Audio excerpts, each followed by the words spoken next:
Hey there, friends. Thanks for checking in. By the time you see this, I'm sure you are aware of a horrific situation that took place in Las Vegas when a crazed gunman got a hotel room 32 floors high, busted out the window, and began shooting at a crowd of people attending a country music concert.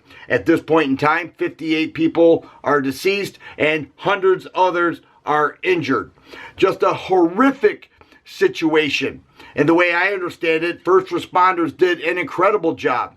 Law enforcement, local, and the FBI and SWAT and the law enforcement as a whole did an incredible job.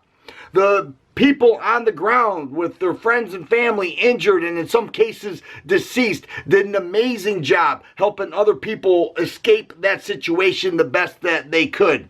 In the midst of chaos, the American spirit stood strong and people helped other people who could not help themselves. It must have been just an awful type of scenario, chaos all over the place, and yet people risk their own lives to help others. It really speaks to the American spirit.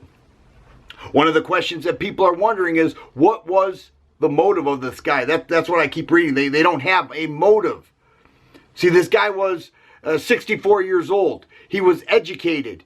His brother says that he was a millionaire. He doesn't fit the average profile of a terrorist or a mass murderer.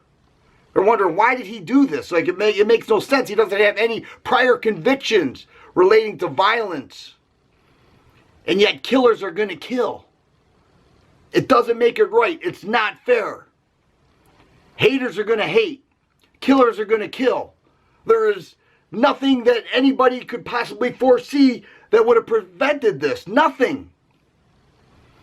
And yet we have people already, some of our politicians, they give their condolences, and then the first thing they do is they call for stricter regulations before the ink's even dry on the story.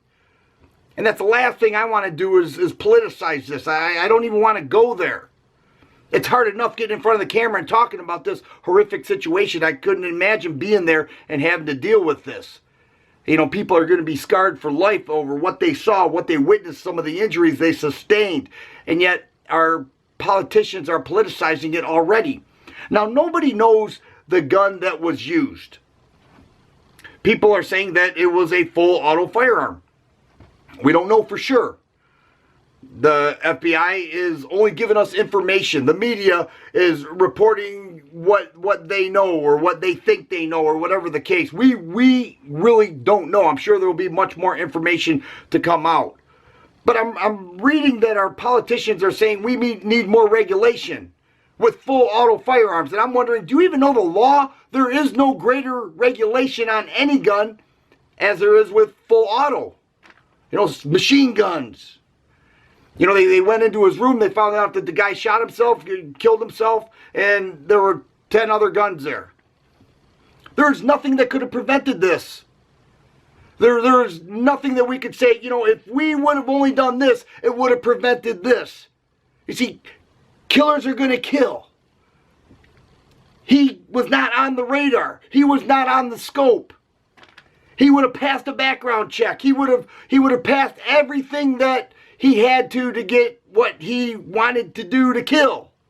And now they're saying there's no link with ISIS, or there's, you know, Antifa, some areas said that they're taking responsibility for it. Whatever the case, you know, that shows how pathetic that group is, and telling that anybody would even want to be associated with this nut.